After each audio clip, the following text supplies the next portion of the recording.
Bismillahirrahmanirrahim. Assalamualaikum warahmatullahi wabarakatuh. Saya Nurbayinah binti Rafus dari SK Camp Said Sirajuddin bersama rakan saya Aniza binti Omar dan Hasnina binti Abdullah dari IPG Kampus Pendidikan Teknik akan membentangkan kajian kami yang bertajuk Pembelajaran Bermakna menggunakan strategi Number Head Together dalam subjek Sains tahun 5. Ini merupakan kandungan pembentangan saya pada hari ini. Sebagai pengenalan, semasa saya berpraktikum sebelum penyeliaan, saya telah meninjau ciri-ciri murid yang saya akan ajar dalam kelas sains. Dan saya mendapati murid saya terlibat dalam kelas secara tidak berstruktur. Terdapat murid yang tidak tahu membaca dan bersikap destruktif di dalam kelas yang menyebabkan terganggunya masa pengajaran dan pembelajaran. Tanpa merujuk sebarang kajian, saya menggunakan kaedah penomboran bagi aktiviti berkumpulan untuk penyelihaan saya yang pertama dan mengharap murid akan terlibat secara aktif dan saling bantu-membantu. Namun ianya tidak berlaku dan akhirnya setelah saya membuat rujukan, barulah saya tahu yang saya telah menjalankan number head together tidak mengikut tertib dan agak longgar. Oleh itu, saya akan memperbaiki uh, kaedah number head together saya untuk mendapatkan pelibatan aktif murid dan akhirnya mendapatkan pembelajaran bermakna. Pembelajaran kooperatif bermaksud pembelajaran berkumpulan, berpusatkan murid dan guru sebagai fasilitator. Dalam model kooperatif, Kagan merangkumi 4 prinsip kooperatif iaitu perlu mempunyai kebergantungan positif, accountability individu, pelibatan saksama dan interaksi bersemuka.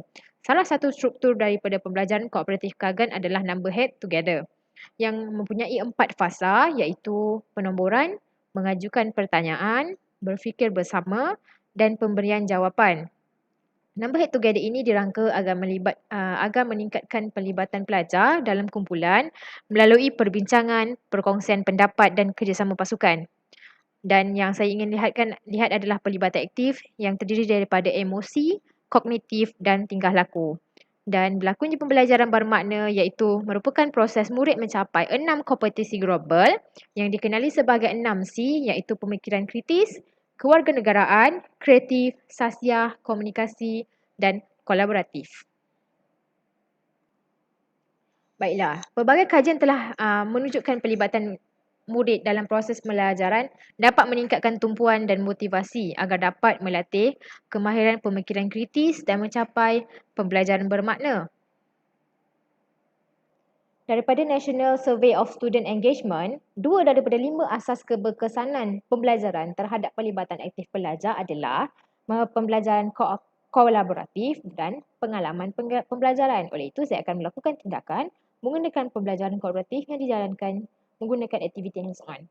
Pembelajaran bermakna berlaku apabila murid dapat memahami pembelajaran, terlibat dalam pembelajaran dan mendapat pelbagai kemahiran daripada proses PDPC bukan sahaja pengetahuan. NHT pula merupakan struktur dalam pembelajaran kooperatif Kagan 2011. Struktur ini adalah salah satu struktur kooperatif yang direka untuk mempengaruhi pola interaksi pelajar untuk memperoleh isi pelajaran dan menyemak kefahaman. Maka fokus kajian saya adalah untuk memperbaiki amalan number head together sedia ada agar mencapai 4 prinsip kooperatif dan murid terlibat secara aktif secara tidak langsung. Pembelajaran yang diikuti akan bermakna. Kaedah pengumpulan data saya adalah menggunakan 3 cara iaitu senarai semak pemerhatian yang mempunyai senarai semak dan diperhatikan oleh orang ketiga menanda borang senarai semak yang saya sediakan. Sama ada saya menggunakan NHT mengikut struktur atau tidak dan hasil kerja murid terbahagi pada 2 iaitu individu dan kumpulan. Individu adalah saya kumpulkan semasa langkah think time dan semasa tugasan kumpulan untuk hasil tugasan kumpulan. Kemudian temu bual dijalankan selepas tindakan terhadap 6 orang murid yang merupakan ketua kepada setiap kumpulan.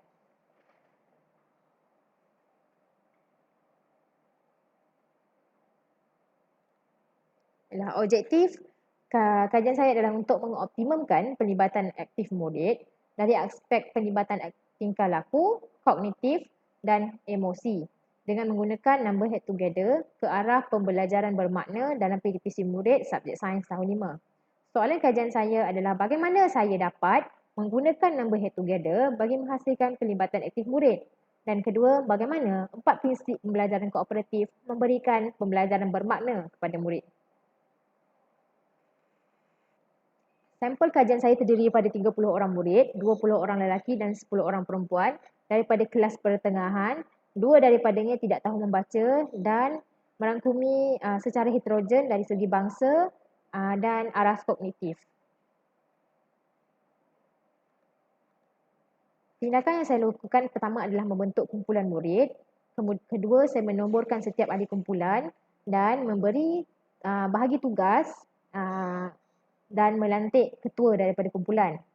Selepas itu, saya melontarkan soalan dan kriteria penilaian untuk saya berikan markah kemudian. Kemudian, think time iaitu berfikir bersama. Semasa tindakan ini, setiap individu perlu berfikir jawapan secara individu, adanya pengira detik di hadapan dan selepas habis masa, siren akan berbunyi dan semua murid perlu mengangkat tangan. Jika setiap ahli kumpulan dapat menjawab soalan sebelum habisnya masa, mereka akan diberikan token yang lebih. Kemudian, saya akan berikan perbincangan kumpulan, mereka akan berbincang jawapan setiap individu tadi, adanya pengira detik dan jika habis masa, siren akan berbunyi dan semua murid perlu mengangkat tangan. Jika kumpulan tersebut menyelesaikan tugasan sebelum masanya, mereka akan mendapat token yang lebih. Kemudian, adanya tempoh masa dan guru akan memanggil satu nombor dari setiap kumpulan. Mereka akan mewakili kumpulan untuk membentangkan jawapan kumpulan dan jika kumpulan tersebut mendapat jawapan yang betul, guru akan memberi ganjaran.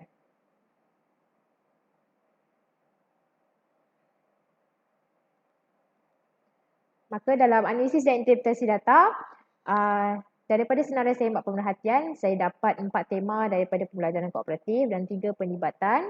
Daripada temu bual, saya dapat 4 tema pembelajaran kooperatif dan 3 jenis penlibatan. Daripada hasil kerja murid, 4 juga pelajaran kooperatif iaitu prinsip kooperatif dan 2 jenis penglibatan di mana penglibatan emosi tidak dapat dilihat melalui hasil kerja murid.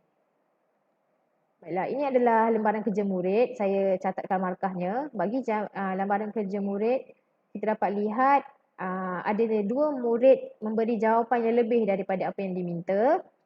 28 daripada 30 murid ni mendapat markah penuh. Ada 2 orang dapat salah beri satu jawapan.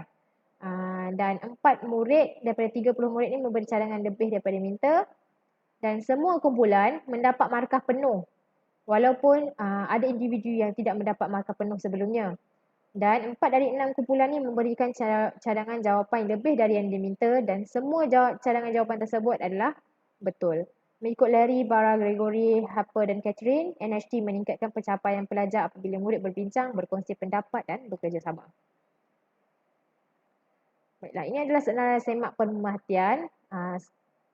Pemerhati akan mencatat tanda right jika saya melakukan langkah-langkah tersebut mengikut fasa dan membuat catatan jika ada tambahan lah dan saya dapat lihat semua kumpulan siap sebelum masa tamat dan dapat saya lihatnya hasil pelibatan aktif ni dapat selesaikan PDPC sebelum masa tamat dan daripada temu bual saya telah membuat transkrip dan mengambil ayat-ayat yang bermakna. Kemudian saya kategorikan dan temakan. Daripada dapatan kajian saya dapat menerapkan 4 prinsip pelajaran kooperatif iaitu pertama, kebergantungan positif di mana saya dapat lihat daripada tingkah laku. Merujuk pada Kagan, murid percaya kejayaan kumpulan adalah hasil kejayaan ahli kumpulan.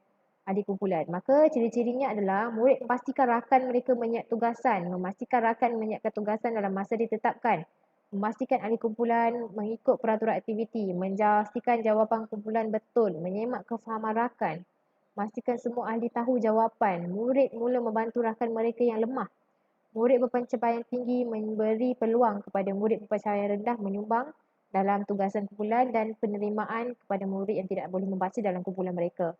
Dan saya dapati pembelajaran ini adalah bermakna kerana murid sedar mereka saling memerlukan dan setiap murid mempunyai kelebihan masing-masing. Mereka belajar bekerjasama dan kolaboratif. Baiklah, untuk prinsip yang kedua, pelibatan saksama, saya dapat lihat apabila setiap murid memastikan setiap ahli memberi sumbangan, dari sini pembelajaran ini adalah bermakna kerana membentuk sasiah murid untuk bersikap adil dan berinteraksi bersemuka merujuk pada Mahathir dan Rawls, kekerapan murid melibatkan diri.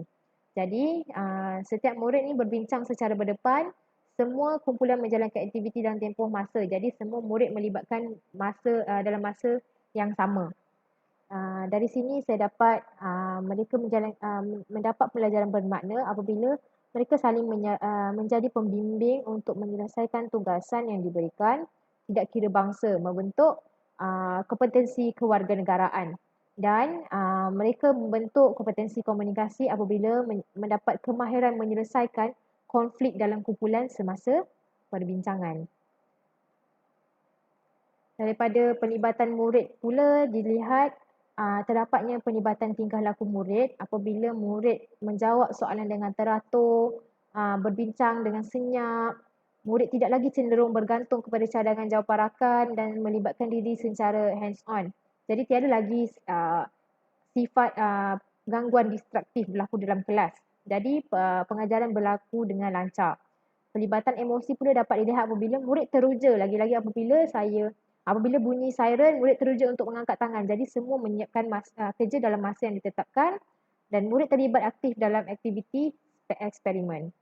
Mahedi, Mitchell, Penn, Harper dan Mallet 2006 penggunaan number head together yang menggunakan insentif adalah lebih efektif dalam meningkatkan pelibatan berbanding NHT tanpa insentif.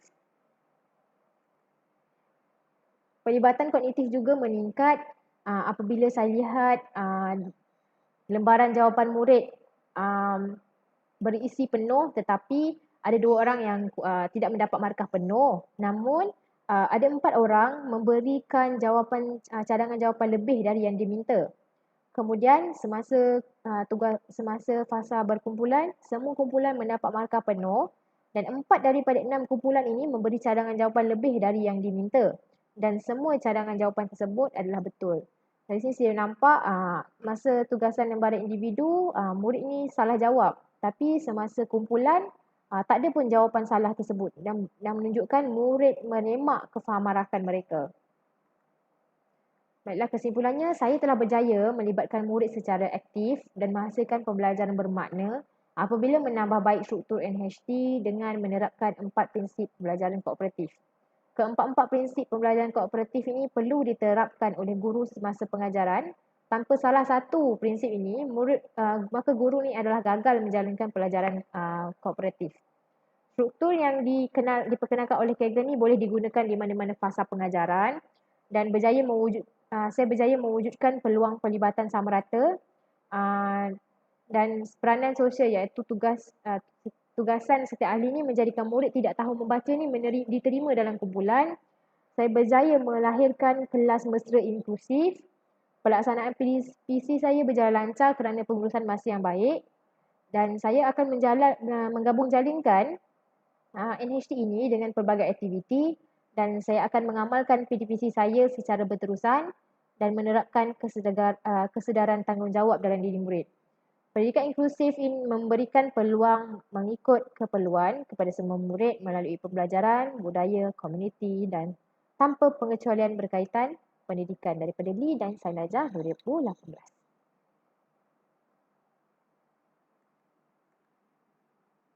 Rujukan.